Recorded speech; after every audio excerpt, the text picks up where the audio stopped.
रत्नागिरीच्या खेडजवळ दरड कोसळल्याने 12 तासांनंतरही कोकण रेल्वे ठप्प। कोकण रेल्वे मार्गावरती धावणाऱ्या 8 गाड्या रद्द तर 12 ट्रेन इतर मार्गाने वळवल्या।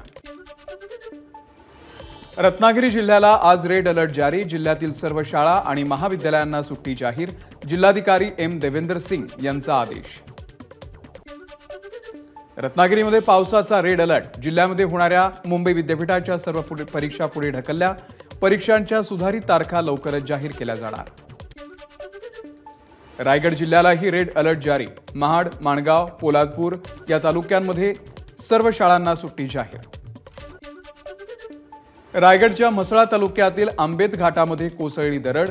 प्रवाशांमध्ये भीतीचं वातावरण। मातीसोबत दगडांचाही खच कोसळला। पर्यायी मार्गाने प्रवास करण्याचं प्रशासनाकडून आवाहन। सिंधुदुर्गच्या देवगड तालुक्यातील तळवडे न्हावणकोण मार्गावरती दरड कोसळली। रस्ता वाहतुकीसाठी बंद। या भागामध्ये अजूनही दरडीचा काही भाग रस्त्यावरती कोसळण्याची शक्यता। रत्नागिरीमध्ये मुसळधार पावसामुळे जनजीवन विस्कळीत।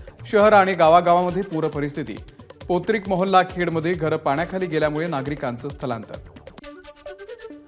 रत्नागिरीचा चिंचवली बोरकर मार्गावरचा पूल पाण्याखाली। चिंचवली गावाचा खेड तालुक्यातील गावांशी संपर्क तुटला।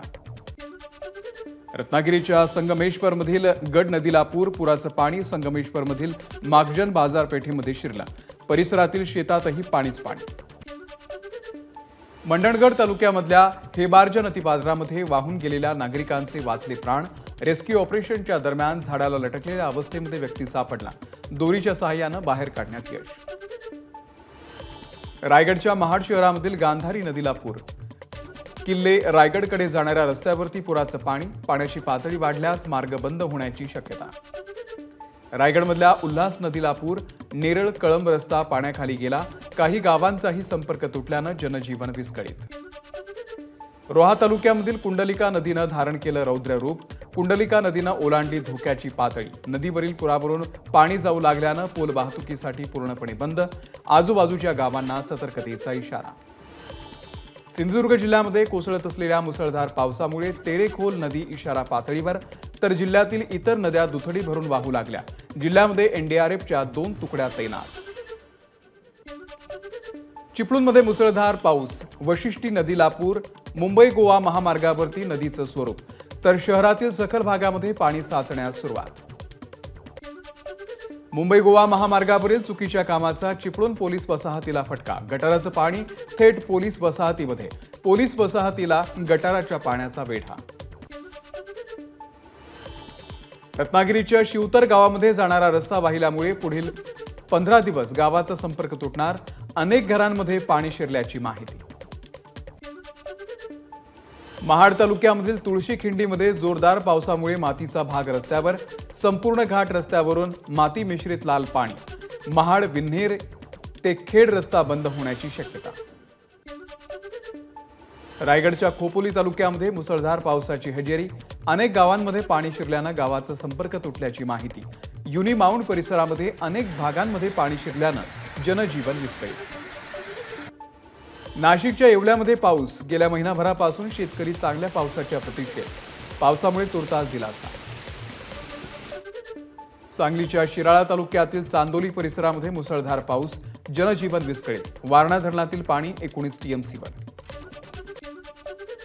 अमरावतीच्या दर्यापूर तालुक्यामध्ये ढगफुटीसदृश्य पाऊस। हजारो हेक्टर शेतातील पिकांचं नुकसान। शेतकऱ्यांवरती दुबार पेरणीचं संकट। मुसळधार पावसामुळे चंद्रपूर शहरातील विविध भागांमध्ये साचलं पाणी। वाहन चालकांची तारांबळ। यवतमाळ जिल्ह्यामध्ये पुन्हा एकदा पावसाची दमदार हजेरी। पावसामुळे शेतकऱ्यांमध्ये आनंदाचं वातावरण। नागरिकांची उकाड्यापासून सुटका। हिंगोलीमध्ये रिमझिम पाऊस। हळद आणि कापसासह सोयाबीन पिकाला फायदा। मात्र अद्यापही शेतकऱ्याला चांगल्या पावसाची प्रतीक्षा।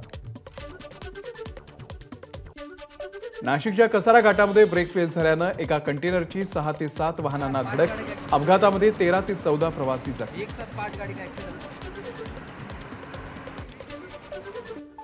ठाकूरबुवा समाधी परिसरामध्ये माऊलींच्या पालखीचं रिंगण सोहळा पाहण्यासाठी मोठ्या संख्येनं वारकरी आणि नागरिकांची गर्दी। मुख्यमंत्री एकनाथ शिंदे यांनी घेतलं संत निळोबारायांच्या पालखीचं दर्शन। खेडपाटी येथे वारकरी पोशाखात टाळ वाजवत मुख्यमंत्री वारीमध्ये सहभागी. जुन्या पेन्शनसाठी कर्मचारी पुन्हा एकदा आक्रमक. अमरावतीच्या जिल्हाधिकारी कार्यालयावरती हल्लाबोल आंदोलन.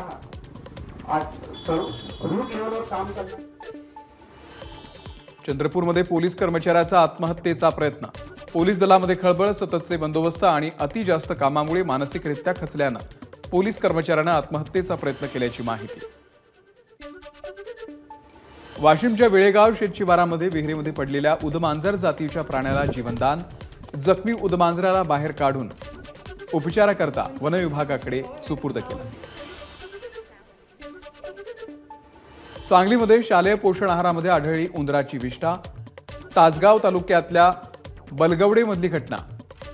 यापूर्वी सांगलीच्या पलूसमध्ये पोषण आहारामध्ये आढळला होता मृत साप.